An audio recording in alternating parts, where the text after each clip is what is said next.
Hello everyone, welcome back to my channel. Today I'll be unboxing the Gemini200 British Airways Concorde.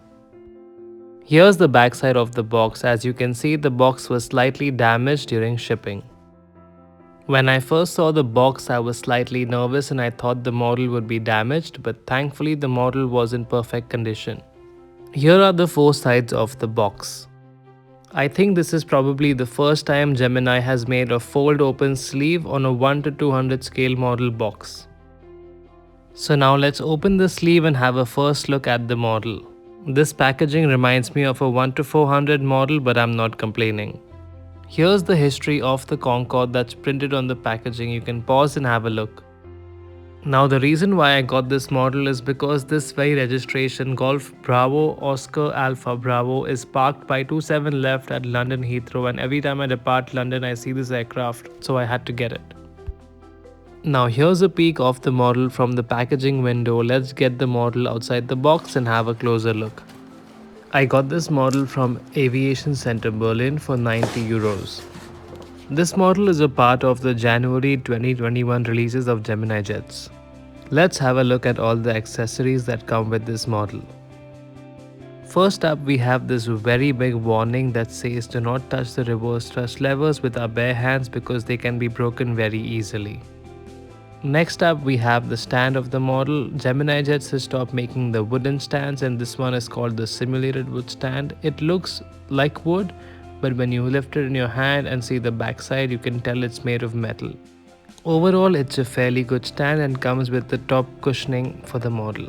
Moving along, here we have the landing gear replacements. This aircraft can be displayed in the in-flight and the landing configuration. Here are the landing gear, very detailed and excellent quality. Next up are the landing gear doors for the in-flight configuration and the cockpit window panel. Now let's get the model outside the box gently and have a closer look. Now before I put the aircraft on its landing gear, let's quickly examine the underside of the aircraft. Here we have the nose of the aircraft, some probes and antennas. Here we have the hinge for the nose down mechanism and some more ports at the back. Here are some vents and some more probes. Here we have the nose landing gear door and the attachment for the nose landing gear. Now looking at the underside midsection of the aircraft below the wings, we have these black markings on both sides. Here's an antenna, some probes and vents, the Gemini Jets logo, the mount for the stand, and the main gear landing doors along with the attachment magnets for the landing gear. The engines are by far the most detailed and have lots of markings on them. Here we have the registration of the aircraft and here are the 4 Olympus Rolls-Royce engines. Each of the 4 engines have 2 bucket-style reverse thrust panels.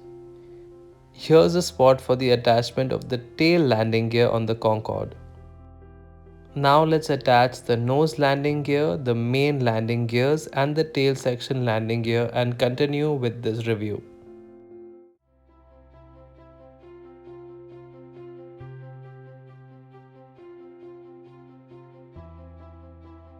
Here's the model placed on the terminal mat. Let's examine all the close-up details of this model. Let's begin with the nose section of the aircraft. Here we have the iconic Concorde nose tip, some pitot probes, the cockpit window along with the visor. These are the nose stakes used for stability during high speed. Here is the iconic British Airways Speedbird logo with the door and some vents underneath the door. Here we have an antenna on top of the aircraft and the British Airways titles. Moving along, here we have the nose landing gear with the registration Alpha Bravo on it. Now looking at the midsection of the aircraft, here we have another cabin door and the nose step marking on the wing. Here are the passenger windows. On the wing edge, we have these dashed lines which are the nose step lines. Now at the aft section of the aircraft, here we have the engines and the reverse thrust, the nose step lines, the red wingtip and 2 passenger doors.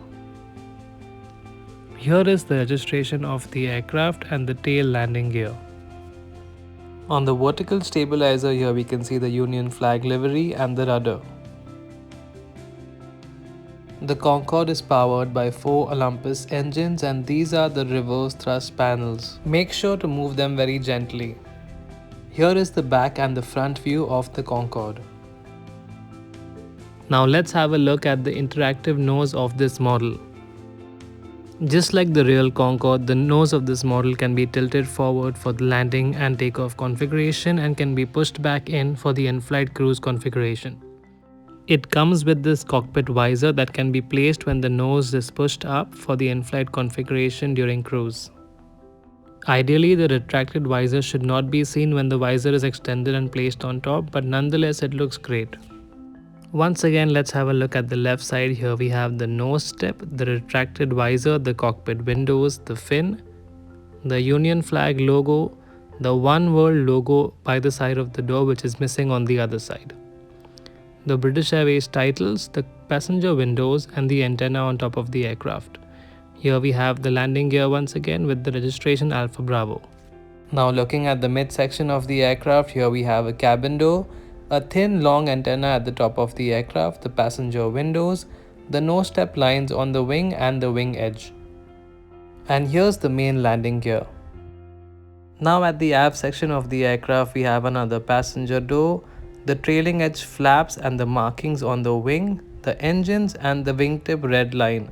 On the vertical stabilizer we have the Union flag logo, the registration of the aircraft and the tail landing gear along with the tail cone. Given this model was announced in January this year, this model is already sold out within 2 months at most retailers, which goes to show how hot selling this model is amongst collectors. Personally, I like displaying my Concorde on the stand in the in-flight configuration. Let's have a look.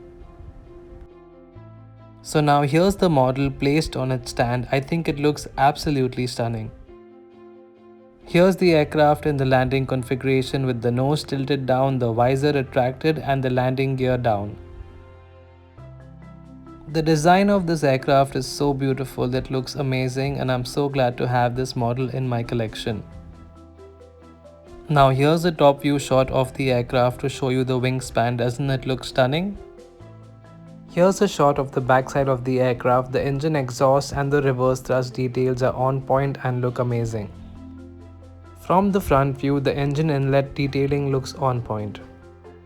So that brings us to the conclusion of this video. The Concorde holds a special place in the heart of every aviator.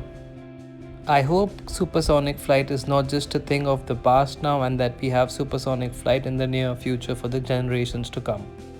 And I hope you enjoyed watching this video. If you did, please like, comment, share and do subscribe to my channel. Thank you for watching. See you in my next video. Bye bye.